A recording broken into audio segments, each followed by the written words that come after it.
I ordered myself a new mask that's coming in soon, so it's see-through. So Hey, I've seen those. I've seen some like that that have rhinestones on it as well. oh yeah, Might have to get one too. We'll see. yeah. I'll be testing it for sure. So I want one that just has a big smiley face. I've seen those. Those are funny. I might have one of those. Yeah. Yeah. All I right. didn't like the Joker one. No. Mm. Some of those get creepy. I scared a lady at the airport with mine. Like it's a big grinning, like, Yeah. mask. And she's like, oh, kind of funny and kind of freaky. So, well, all Welcome to right. our I think we're webinar, live. guys. Yeah. Good morning. Good morning, everybody. Welcome to the Fixed Blood Sugar webinar. And thanks for finding us this Thursday at 11 a.m. Central, our new time. Second week we've done this now. So good to be here. We've got Dr. Saunders here all hour. So he is in the sunshine, soaking up the vitamin D. Welcome, Dr. Saunders. How are you doing? Yeah, great. It's really nice here. Yeah. Welcome to nice. California. Meanwhile, here in South Dakota, we've got a bit of a blizzard going on outside. So we'll probably be staying inside most of today. But all right. Well, we'll get a lot of good stuff done today. Today on the Fixed Blood Sugar webinar, we're going to be talking about the basics again, helping people know the basics of how to reverse type 2. And so covering the different things that we talk about in the Diabetes Solution Kit. And so that's how most people find us, through that, and are going through phase 1 or phase 2 or phase 3 of that program. And so we put on this webinar every week so that we can help our customers and subscribers on their journey. And Dr. Saunders is very experienced and qualified. And we do give a disclaimer that he's not your personal doctor. So all of the information given here is for informational purposes only. And so check with your own healthcare provider because they know your situation best. But we do our best to give the best information we can that is helpful for people with this. So without further ado, Dr. Saunders, take it away. Okay, so today talking about the basics of diabetes. The first thing to remember is what is diabetes?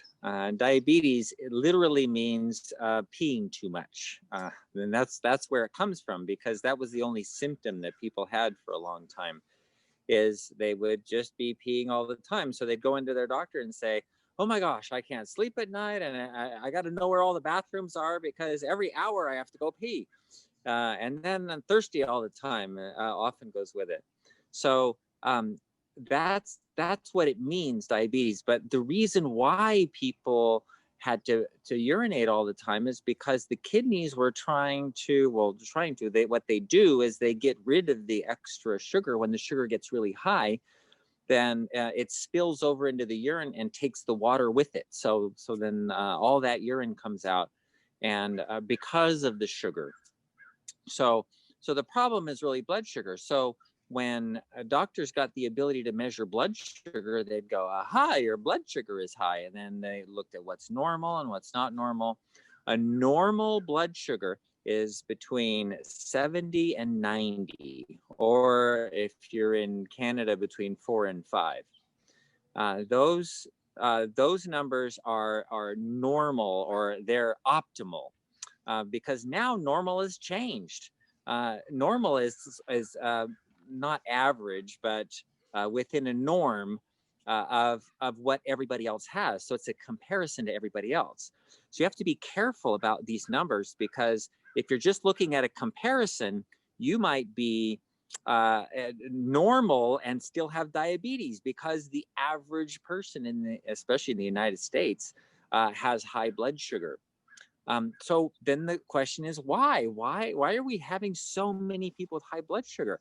If you think about in the past, like 1900, there was hardly anybody knew anybody who had high blood sugar. It just wasn't, type 2 diabetes was hardly in existence, and many doctors didn't even know it existed.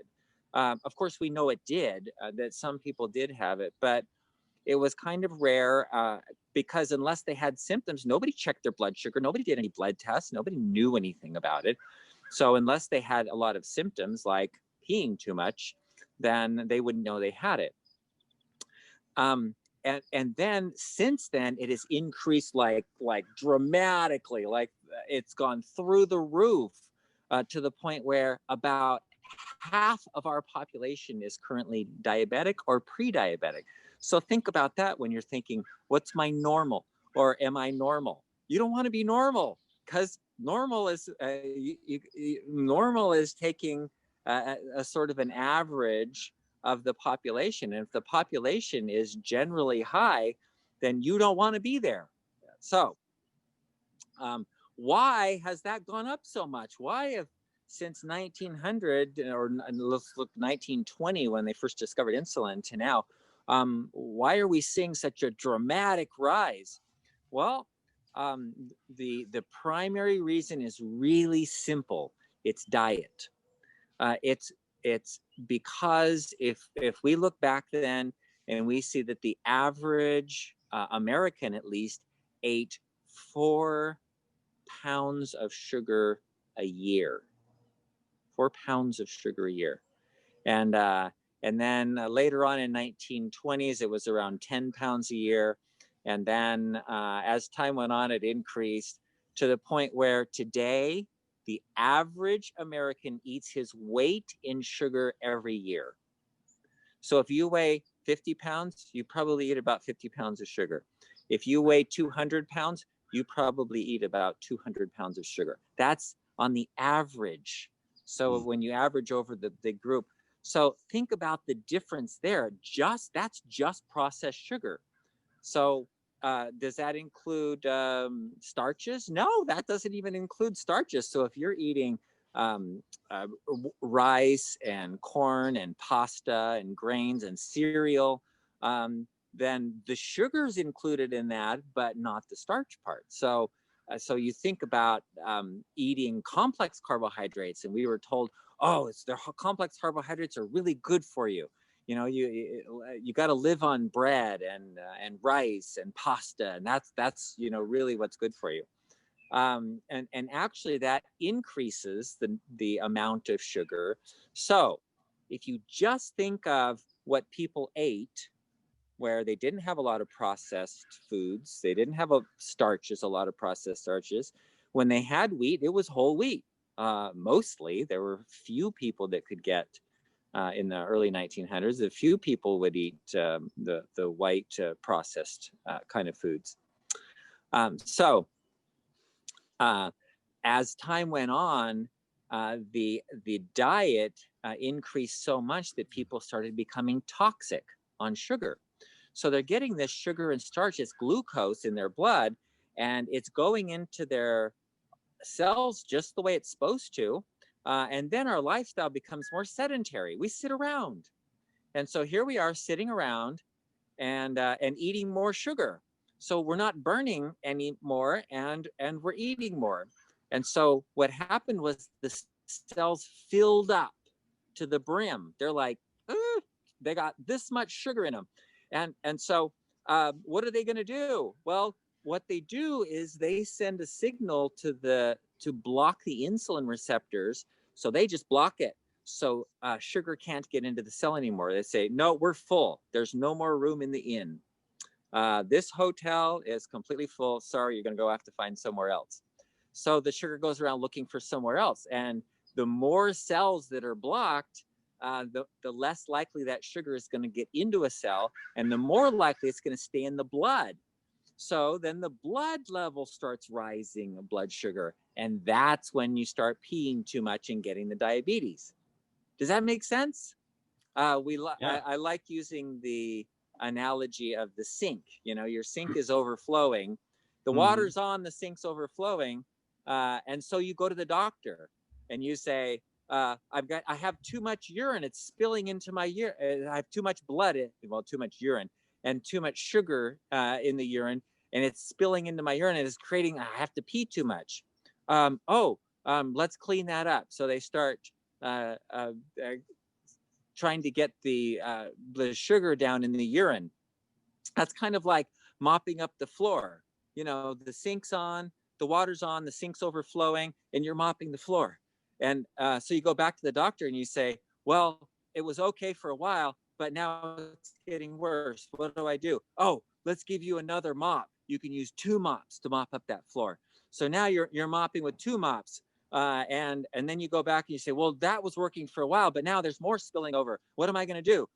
Let's give you 3 mops. And I've had people with 4 mops. And all of the medications that you're taking are mops to mop up the floor.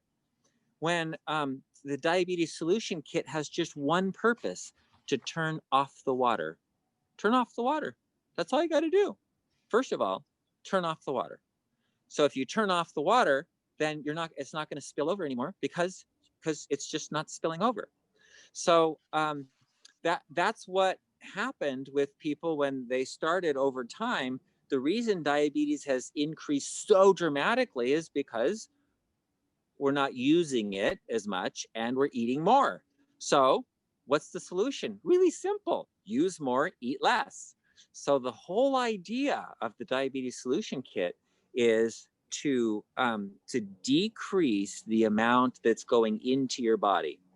And so we give you a 20-gram carbohydrate diet. I don't know what you know, but if you know what 20 grams of carbohydrates is, it's not a lot. And so it's very low carbohydrate.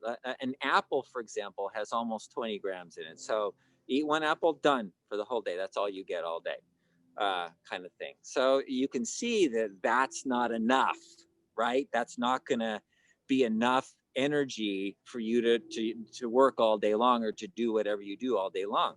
So what's going to happen? Well, you're going to start using up what you've been storing. You've been storing as sugar called glycogen that stores in your muscle cells and your liver cells. And then you've also stored some as fat. So the fat and the glycogen will start being used up over time. And what will happen is the insulin will come down. So the process of using that up is what phase 1 of the program is. So if you have your kit and you look at phase 1 and you're saying, well, why do I have to do this? Well, because you have to start somewhere by getting detoxed. You got to get all of those the cells that are full up to the brim. You got to start using up that extra sugar so that they can open up and start using sugar like normal again. And then the insulin will start working better. And then your brain starts working better. Your kidneys start working better. Your heart starts working better. Everything starts working better. Can I tell you a story about a patient I had yesterday? This is really interesting. So he is 72 years old. And he came to me because he says, well, they want to do bypass. I've had 2 stents put in. And they want to put me on all these medications, and I want to take all these medications. So, and he says, my cholesterol is normal, and they want to put me on a cholesterol medication. So I go through his numbers and everything, and his cholesterol was low. It was 160, which is actually too low for his age. It should be around 200. So then I'm like, well, your cholesterol's low. Why do you have clogging of your arteries? What do you eat? Well, I eat a really good diet because he came to my office about 10 years ago, and he did a program where we taught him how to eat. We had a health coach and a dietitian, and he was visiting, and he lost a bunch of weight, and he's kept the weight off. But then I'm going, then why are your arteries clogged? Okay, what else do you do? And so it turns out that every day he goes to McDonald's and gets 32 ounces of Coke, no ice, because he doesn't want to dilute it. And then he has 1 other can of Coke. So I'm like, dude, you can't do that. Yeah. So here you have this guy who's otherwise pretty normal looking and healthy, and he says, well, that's all I do. I eat really good. I eat good food. And he does. And we taught him how to eat good food, and he's good at that. But just that one thing was enough to give him the sticky cholesterol. Even though his cholesterol wasn't high, his arteries started clogging up, and not just started. One of them was 90% clogged. That's why they put the stents in, and that's why they want him to do a bypass.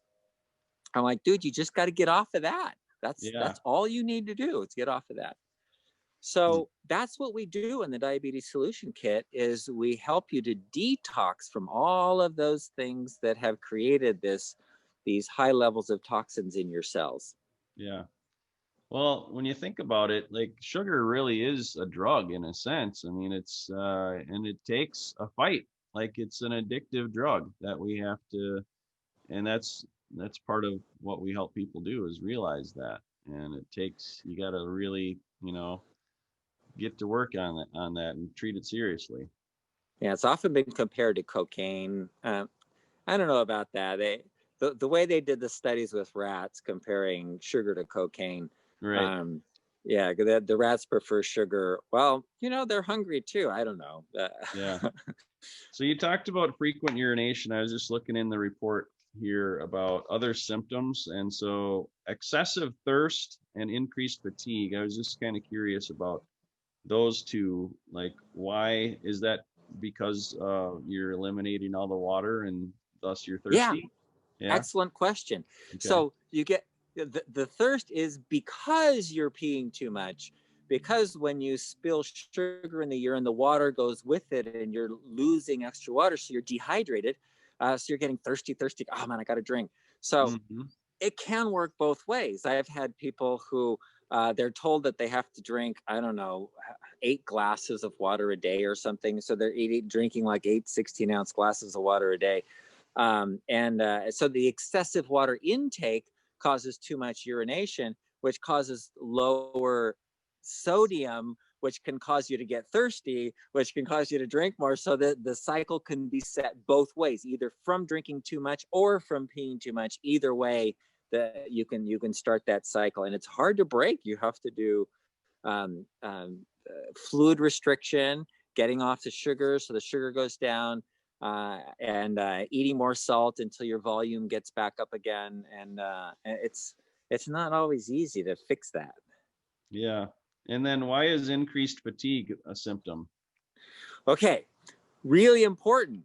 The cells are full of sugar and the insulin is blocked. Insulin level goes up, it's high, and insulin is the hormone that tells your fat cells don't use fat. So they don't allow you to use fat for energy, so you can only use sugar for energy, but some of your cells don't burn on fat, don't use fat very well. So you get fatigued really easily, even though you have all this extra sugar and extra fat all over, your hormones don't let you. And that's primarily high insulin levels, don't let you burn it. So I had somebody just the other day who said, why am I getting fatigued all the time? Why don't have any energy? It's not like I don't have enough energy. She was overweight, but her insulin level was really high. And so the insulin blocks her from using that fat that she had stored. It's just stored energy, but she couldn't use it. So that's one of the reasons fatigue is such a major complication of diabetes. Yeah. Well, and there's a few more on the list here. Let's do a couple more. And by the way, if you're watching us live, feel free to put your questions in the chat or in the Q&A, and we'll be getting to those questions here in just a few minutes. So, all right. So poor wound healing, and that has to do with circulation, I believe. But tell us about poor wound healing and why that happens. Yeah, so wounds don't heal as well if they don't get really good circulation. There are other reasons for this. You have to be able to mount a response, a proper immune response for getting rid of bacteria. And then you have to have really good circulation to get oxygen to the tissues and all the nutrients that are needed to repair them.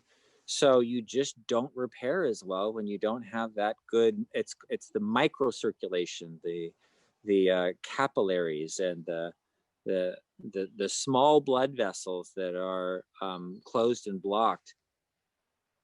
Okay. And then the last one, there's a few more, but this one's interesting. Irritability.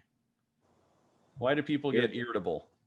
Well, that's part of the energy thing. If you can't, Okay. if you don't burn energy, if you don't have good energy, then it's really easy to get irritable. A lot of people like fasting. Sometimes when I fast, I'll get 1 day or 2 days, and my wife will ask me, "All right, what's wrong?" And I go, "Oh, that's right, I'm fasting." Yeah, because I get irritable. Yeah. Well, that's like when we were raising our kids when they're younger. If they're crying and screaming and if they're crabby and irritable, it's like, okay, they either have to eat, have to poop, or Yeah. are really tired. Yeah. Pretty basic. Yeah. Yeah. Yeah. My mother-in-law used to say, "Feed them, don't beat them." Right. words to live by and keep you out of jail. So Yeah. hello. Okay, today's Fixed Blood Sugar webinar is sponsored by Easy Relief Magnesium Spray. Now, this is fast absorbing magnesium that is a topical spray that you spray on your skin.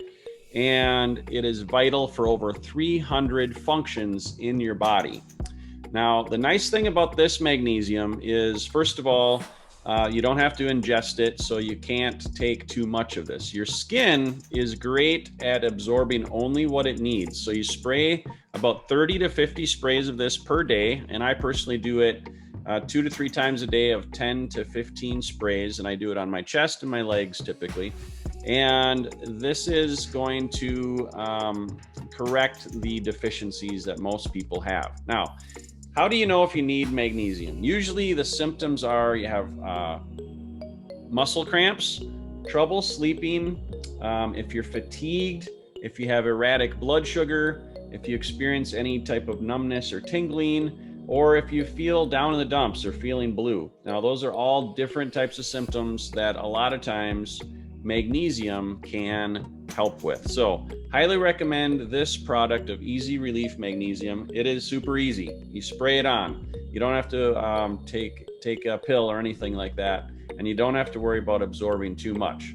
This absorbs quickly. Now, this will get into your body in less than 2 minutes, into the bloodstream and circulating through. So it's a lot faster than if you take a pill with magnesium in it. So it's super important for metabolism, metabolic function.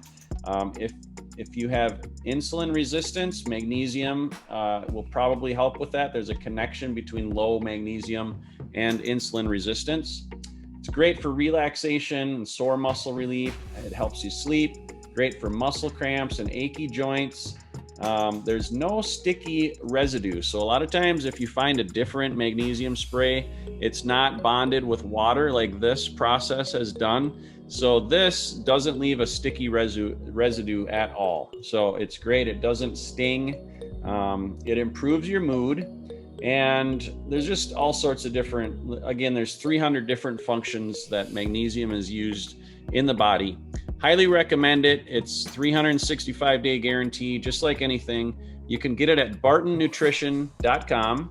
And if you want to save 25% in addition to our already discounted prices, use this coupon code webinar25 as a coupon code. Again, that's at bartonnutrition.com and Easy Relief Magnesium. Highly recommend it. Dr. Saunders approved. It's all natural and safe. Get yours today. All right, thanks. Now back to the webinar. Well, good. All right. So Leslie, do you want to, anything here you want to get going with some questions that have come in? Yes, let's do that. This is a good question from Lisa. What is the difference between changes that happen in our body in this program and the keto diet? Okay. Essentially, this program begins with a keto diet. That's the first part of it. So a very low carbohydrate diet is a ketogenic diet. And there's a whole bunch of ways of doing it. So you can have, if you go online and you look up keto diet, you have a whole bunch of different keto diets. You can have a vegan keto diet. You can have a carnivore keto diet. So there's all kinds of ways of doing it. We've chosen just to make it as simple as possible, just to count carbohydrates. count net carbs. And that way it leaves wide latitude for people to put in their own way of doing it. So if you want to use our program and do a vegan keto diet, that's easy to do too. You do the same thing. You just count the carbs in your vegetables and well, fruit and other things that you eat. So it is a keto diet. Okay, good question. This one came in through an email. This is from Deborah, and Deborah is wondering if she should avoid caffeine or can she have it in moderation? And how do you feel about coffee versus white tea or green tea? Okay. What's really interesting is of all the research that's been done on coffee, there's been nothing to show that coffee is bad for you in the sense of causing a problem, creating illness, or causing problems, even in diabetes. And so it seems like it may not be a caffeine problem primarily, or a coffee problem, but rather what people put in the coffee. So if you go to Starbucks and get a 3,000 calorie, a large mocha, whatever, with everything in it, then that's going to have a lot of calories, and that's going to contribute to diabetes. But if you're drinking black coffee in phase 1, I haven't found that to be an issue either with my patients. Tea, same kind of thing. If you're drinking black tea, then no sugar. You're not putting any sweeteners in it, because remember, sometimes those artificial sweeteners can be an issue too. Artificial sweeteners can cause you to release insulin and cause more insulin resistance. So I think it's probably not the coffee or the tea or the herbal teas or whatever, but rather what people put in it that can cause a problem. Okay, great. Akram is wondering, is diet enough to lower his sugar levels? Oh, yeah. You got to remember what we just talked about this from the beginning, if you think back, 100 years ago, people ate, well, more natural foods generally, and less sugar generally, and they were more active. But even if you're not very active, you still have a metabolism. You still you're burning roughly 2,000 calories a day just sitting there doing nothing, laying on the couch watching TV. You can burn 2,000 calories a day. So if you're not eating anything at all, you're going to burn a pound of fat every day. Not quite, but a little less than a pound every day just by laying around. So it's not that you have to do anything else, but darn, it sure is good for your body to get out, to exercise, to do things. But the diet, just by eating less, yes, you can. Okay, and a follow-up question to that. Cheryl, this is an email from Cheryl. She has had diabetes for about 12 years, cannot get it under control, and she gets very frustrated. I'm trying to eat right, but it's very hard. She's just wondering, what can she do? Okay, so the first thing you would need to do is know what's going on inside. So what you want to know is why. I had somebody, for example, who he was 5 years on insulin, and he was told he had diabetes, and his blood sugar's always high. It wasn't spilling into his urine. Well, it was somewhat, but the insulin wasn't really helping. He was getting high, low. It just wasn't working for him, kind of like what you said. And so we did some testing, including some genetic testing and organic acids test, and found out that he had an unusual, a very rare genetic disease called maple syrup urine disease, which is usually found in childhood when it's the severe type. But he had it may not be so rare, but he had the type that's found in adulthood. And so he had a problem with protein, not with sugar. And so when we fixed his protein, he's all better, and he doesn't need insulin at all. His pancreas was working just fine. So the issue wasn't diabetes. So when it's not working for you, and I'm glad you asked this question, Cheryl, because there may be a lot of people out there who are saying, gosh, I'm beating my head against the wall trying to get this to work and it's not working. Then what you need is more information, because what it means is you're not you're not the average person. So there must be something else going on. So what do you look for? Well, first thing to look for is the sugar, the C-peptide, to see if your pancreas is working well, and hemoglobin A1C, of course, and insulin levels, because if your pancreas isn't putting out insulin, you might have what they call diabetes type 1.5. You're not 2, you're not 1, actually you're kind of both. And what that means is you have low insulin output, so it can't handle all of the food that you eat. But you're also resistant to insulin. So you have the two issues going on at the same time. So there are several reasons why that could happen. So you need testing and you need to know why. Good information. I'm also going to post Dr. Saunders' contact information. He is available to be your doctor. He does some one-on-one things that might be of interest to you guys. So I'm going to post his Dial-A-Doc information in the chat. So be watching for that. But I'm going to quick do a little shout out here from Stephanie. Stephanie recently purchased the Diabetes Solution Kit for herself, and she has found that the webinars are very valuable and informative. She's already had the opportunity to share the information with her doctor and looking forward to seeing great results. Last week, she ordered enough CinnaChroma and Nervala to share with her 78-year-old father and had one of the Diabetes Solution Kits sent to him as well. He is now just as excited as she is. And then she said, thank you all, as coming across this information has been an absolute answer to my prayers. I'm sharing what I'm learning with everyone I come in contact with as I embark to reverse diabetes. My dad is now calling me the family wellness coach. How awesome is that? Good work. That's I awesome. love it. I love it. What a great gift. So you get enough information on diabetes in this webinar to become a wellness coach for diabetics. I love it. Well, if you think about it, half the population is pre-diabetic. There's a whole lot of people out there that need this. Yes, definitely. That's for sure. So good. I just wanted to share that. All right, I'm bouncing between a few different things here. If you guys are watching on Facebook, feel free to post or go ahead and comment and ask us questions there too. We're going to try to answer as many as we can while we're live. Another quick mention, bartonwebinar.com is where you would go to, maybe you haven't signed up for these webinars.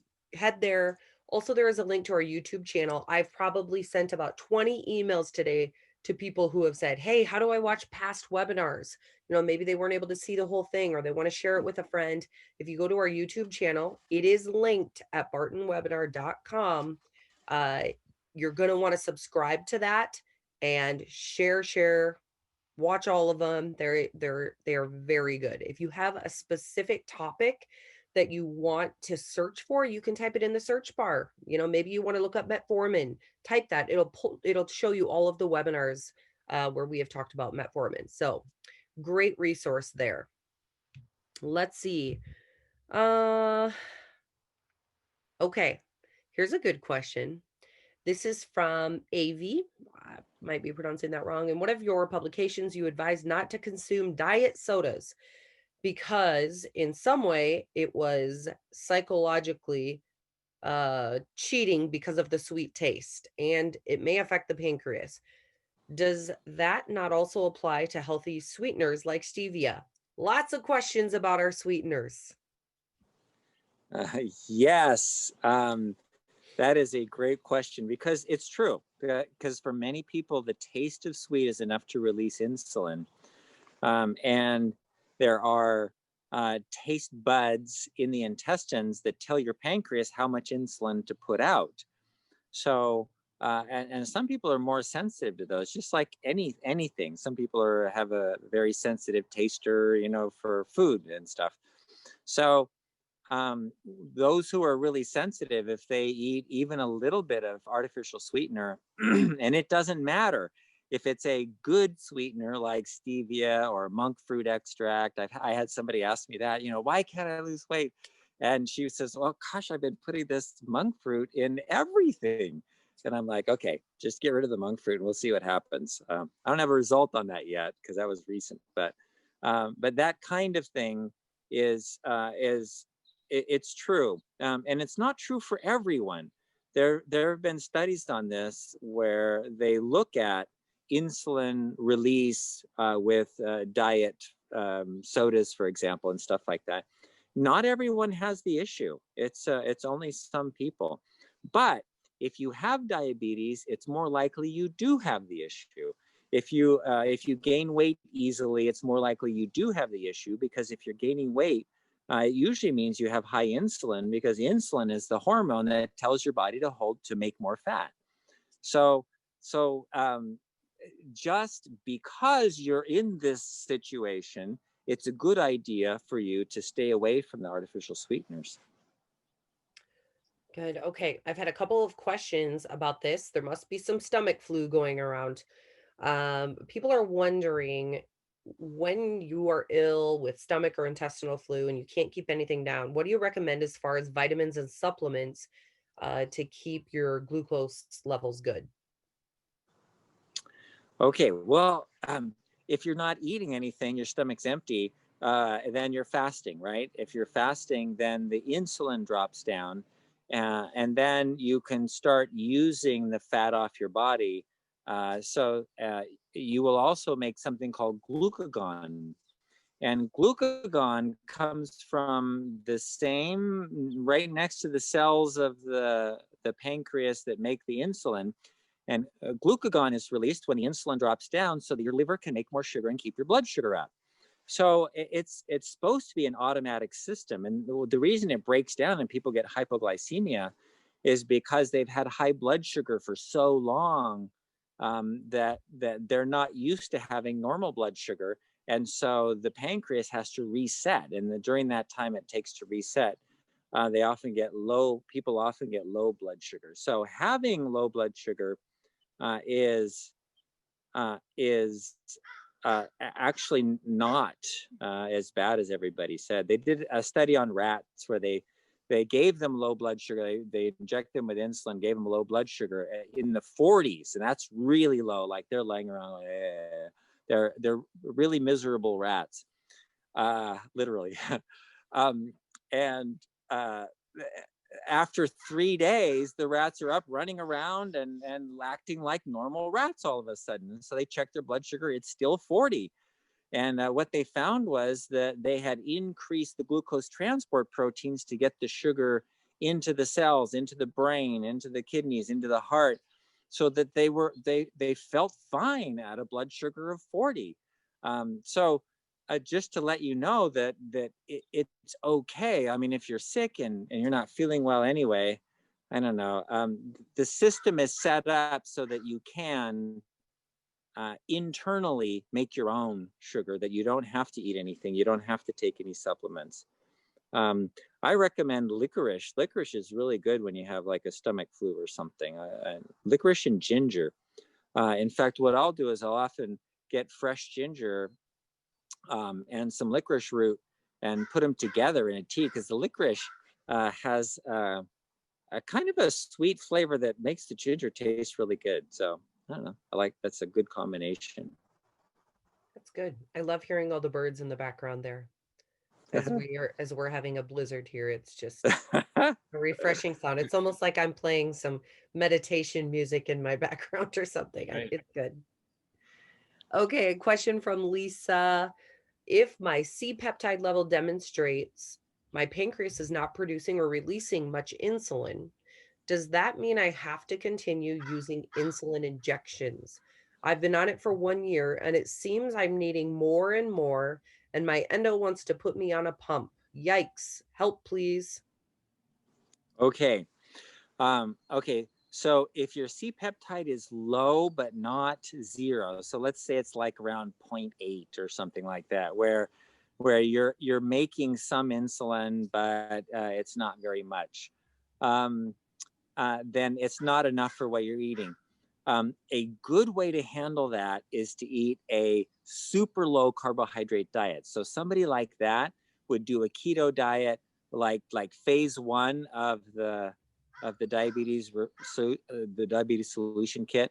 If they stay on phase 1 forever or for a longer period of time, then they won't need the extra insulin. They already have some insulin, and it's enough to get sugar into the cells and protein into the cells. They probably won't gain weight because the insulin is required to put fat on your body. So if you have low insulin levels, you're not going to make fat. I do have a couple of people right now, 2 of them that have that situation, and we're working on trying to get them on a diet that's low enough in carbohydrates that they don't require insulin. So one of them, she just texted me this morning, her blood sugar is 160, which correlates in Canada to about 7, something like that.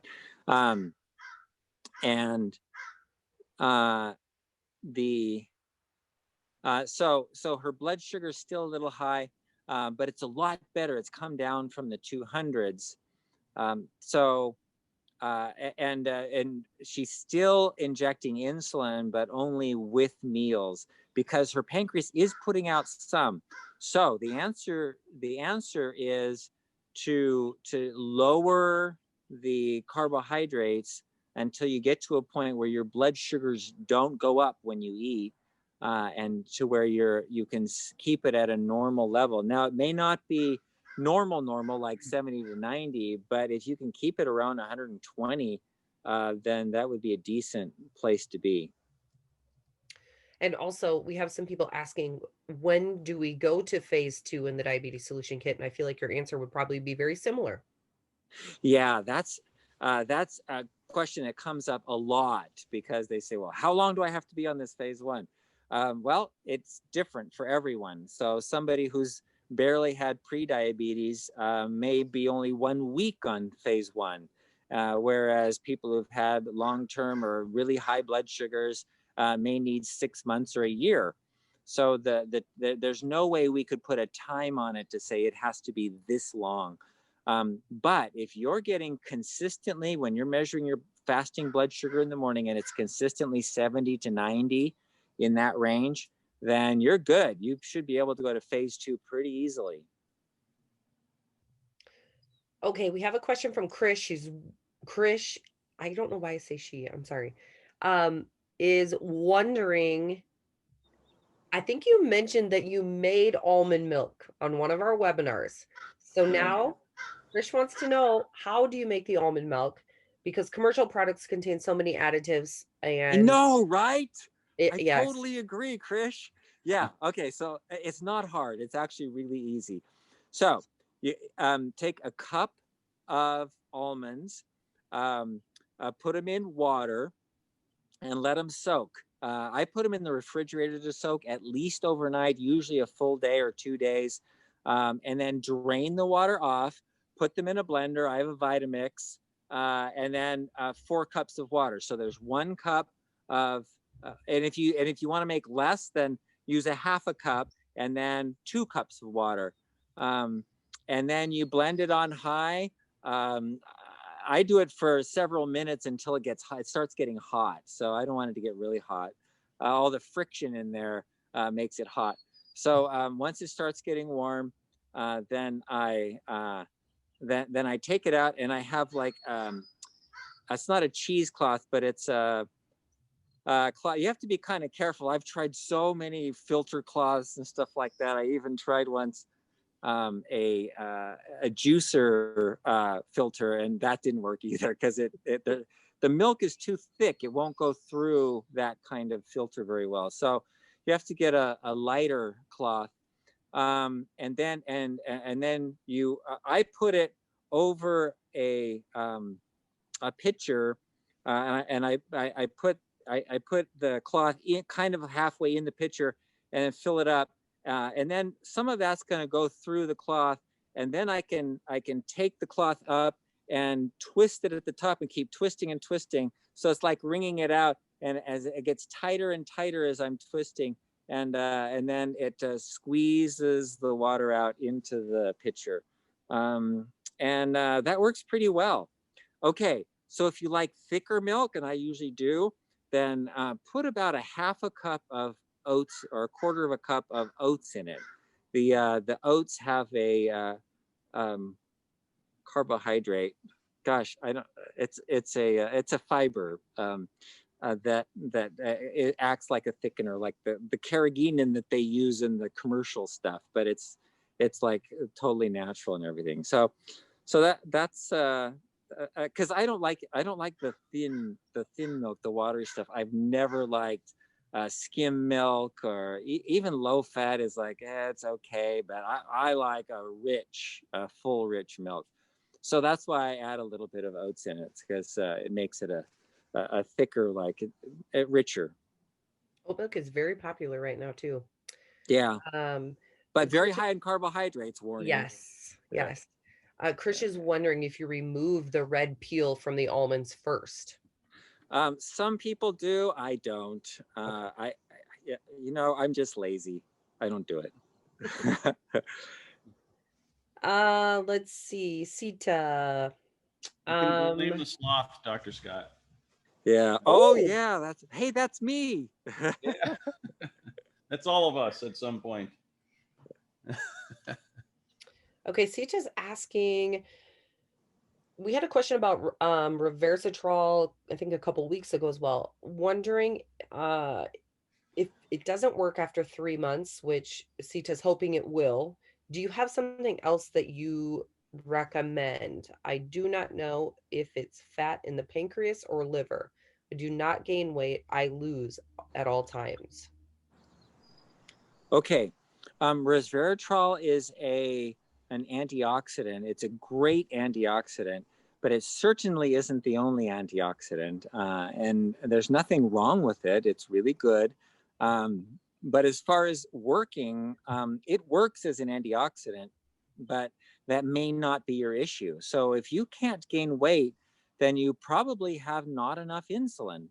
And if you don't have enough insulin, then you're in the type 1 or type 1.5 diabetes, which the diabetes solution kit will help you not need so much insulin. Or like we were just discussing a minute ago, if you go on phase 1, if your pancreas is making a little insulin, you may be able to tolerate and work well with that small amount of insulin. But if you're not making any insulin, you just may need insulin. So you need testing. You got to find out what you have first and why you're not gaining weight. Because if it's because your pancreas is putting out no insulin, then you have to have insulin. All right, we're going to do some rapid fire with these questions here. Here's an email I got from Spencer, brand new member, very excited, has been taking Metformin for 10 years, wants to get rid of Metformin because his really good friend, who's a researcher, formulator, and pharmacist, told him that his B12 intake was being blocked by Metformin. So he wants to know, what do I do now? Okay, it's really, really simple. Start phase 1 of the diabetes solution kit. And when your blood sugar starts getting into the normal range, normal 70 to 90, then you go to your doctor and you say, look, my blood sugars are normal. I'm a little worried about getting hypoglycemia. And I want to see if I can get off of this Metformin. And so, any doctor is going to say, wow, you have normal blood sugar, then yeah, get off the Metformin and let's see what your blood sugar does. See if it makes a difference. All right. Stephen is asking, is there a danger in consuming too much chromium? What are the side effects? Oh, chromium. Yes. Yes, you can get too much chromium. It's pretty hard to get toxic on chromium. It is excreted by the body pretty well. It's not something like a heavy metal that builds up toxicity. Some nutrients do, like selenium, you can get toxic on, but chromium, you can take pretty large doses without getting toxic. But the amount that we suggest, 200 micrograms, you'll never get toxic on that much. All right.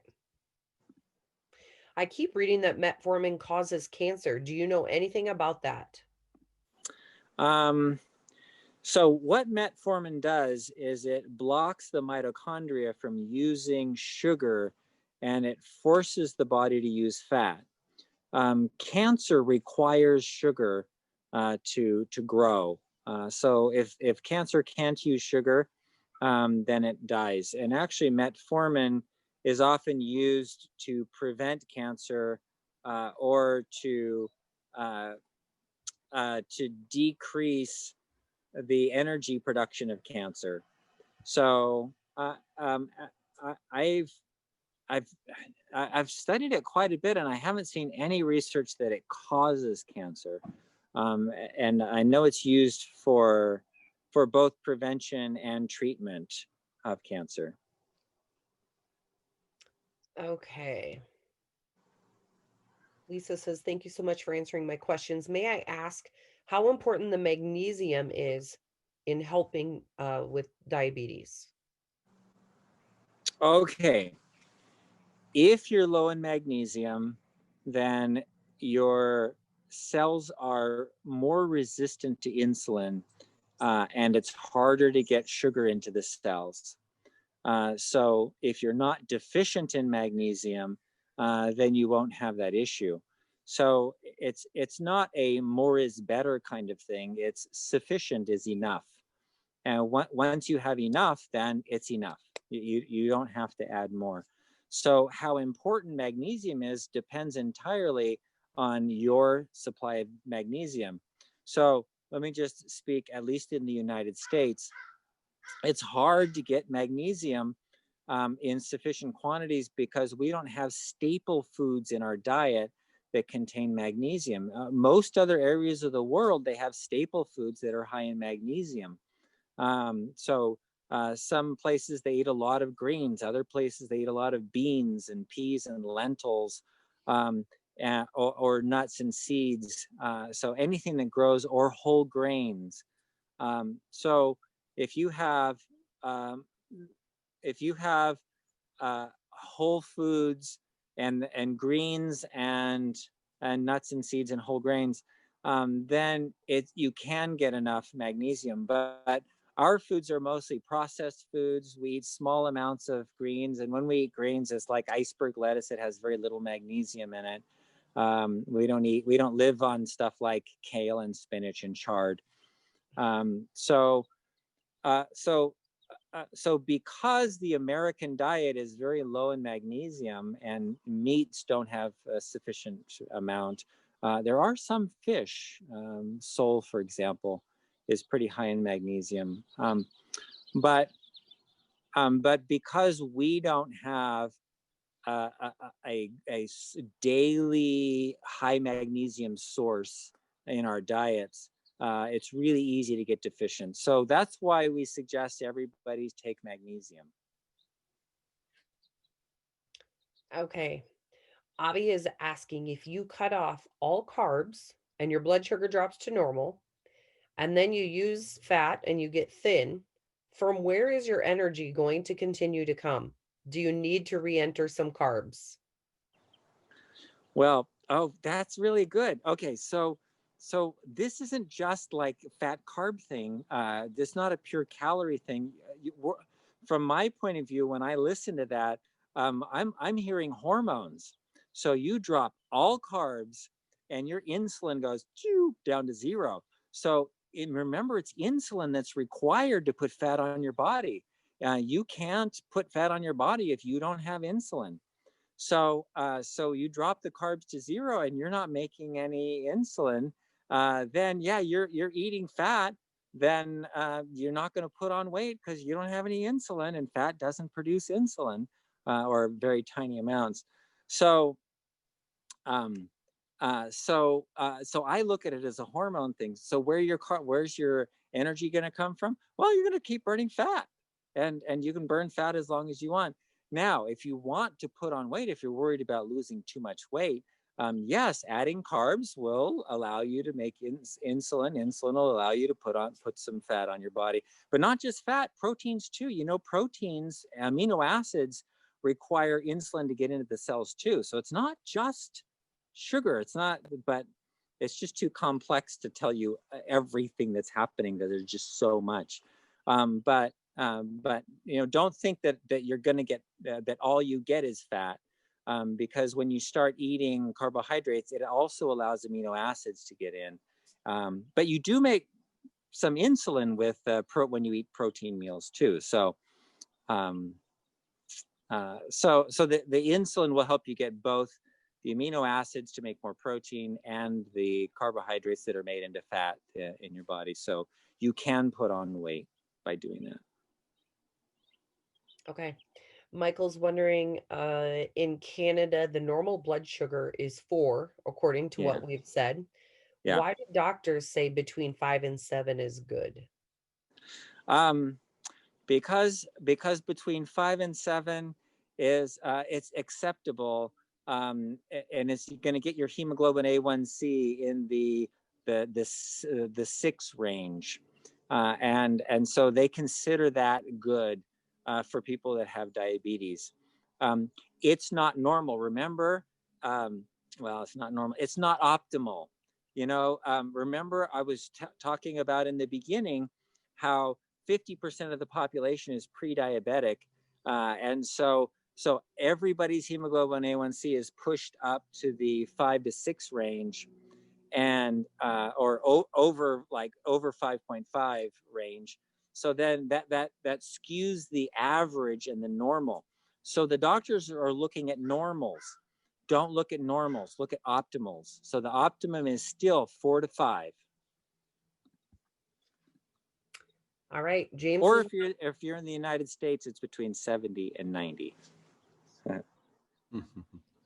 James is wondering what your opinion is on kale. He keeps reading now that it is not good. Oh, James. Okay. I have an opinion. Let me tell you the experience of the nutritionist in my office. So she found out that kale has the best nutrient to calorie ratio of any food in the world. It is, you know, if you want to look at superfoods, this is the superfood of all superfoods, for 2 reasons. 1, it's very nutritious, and 2, it has no calories. So that nutrient to calorie ratio is really big. So, so when the nutritionist in my office found that out, she goes, superfood of all superfoods, I'm going to eat that. So she ate it for breakfast, lunch, and dinner every day. And after weeks and weeks of eating it every day, she got toxic on kale. She started getting cramps in her muscles. Things weren't working well. She was getting dizziness. She's like, what the heck? What's going on? Well, it turns out kale has something in it called oxalic acid that binds certain minerals, and it's absorbed into the body, and it can bind minerals in your body. And if you're eating a lot of kale and you're not getting minerals with it, then it'll be absorbed in your body. You can even get kidney stones from it. So those are all the things that they're telling you, James, that that kale is toxic and you shouldn't eat it. That's all BS. Okay, so the reality is you should rotate your foods. Don't eat kale for breakfast, lunch, and dinner for 6 weeks. You know, don't do that. But if you have a whole bunch of kale, like a big kale salad, I don't know, once a week or every other week or whatever, it is very good for you. Remember, it is the superfood of all superfoods. And okay, so in order for that oxalic acid, eat something with high calcium with it, because calcium will bind the oxalic acid in your intestines and it'll never be absorbed and it won't cause any problems. So if you eat kale with something that's high in calcium, then it won't be an issue. Awesome. All right, one more question. Should we do one more question? Yeah. All right, here we go. This is from Gregory. I was diagnosed with type 2 and was prescribed metformin 750 once per day, but my numbers range from 200 to 375. I started taking the metformin twice a day and still can't lower my numbers. How can I lower my glucose quickly? I'm trying apple cider vinegar and cinnamon bark extract. Okay, thank you. What a great question to end on. So here we are in our webinar today. We're talking about the basics. And so that is a perfect example of the basics. And that is that when you go to a doctor, when you go to almost any kind of practitioner, you will be told that you don't have enough of blank, whatever it is, more of this, more of that. You have a metformin deficiency. You have a ezetimibe deficiency. You have whatever. You're deficient in chromium. You need more of this, more of that. They're all selling something for you to get more of. That's not your problem. Don't listen to those people. Your problem is not a metformin deficiency. Your problem is toxicity. So if you want to get your blood sugar down fast, then detox. That's the best way. So go to the Diabetes Solution Kit, do phase 1 to the letter. And in fact, you can even lower it less than 20 grams a day, which is super hard to do. But the way to quickly lower your blood sugar is detox. Don't add anything else. You don't need more of whatever herbs or vitamins or drugs or whatever. More is not the problem. The exact issue is you need less. Less is more. That reminds me of a joke. Oh no. There was a tombstone back in the Old West, and it's less more, shot by a 44, no less, no more. Yes. All right, Lisa says, thank you for the webinar. You guys, we had so many good questions today. I don't know That about was you guys, great. but I feel like I learn more and more and more every webinar that we do. So this is a treat for me. Yeah, this Thank you, idea of Dr. doing the basics every other week has really been good. You know, Yeah. Basics are good. Yeah, it's always good to be reminded of the essentials, and then you continue to learn new things that help and build up that knowledge base that we can use to make good decisions. So, yeah.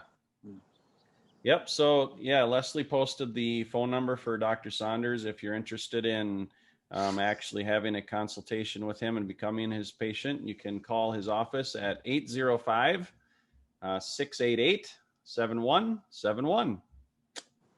And I think one of your nurses or assistants answers and takes information and gets you set up, right? Yep. Yep. All right. Very good.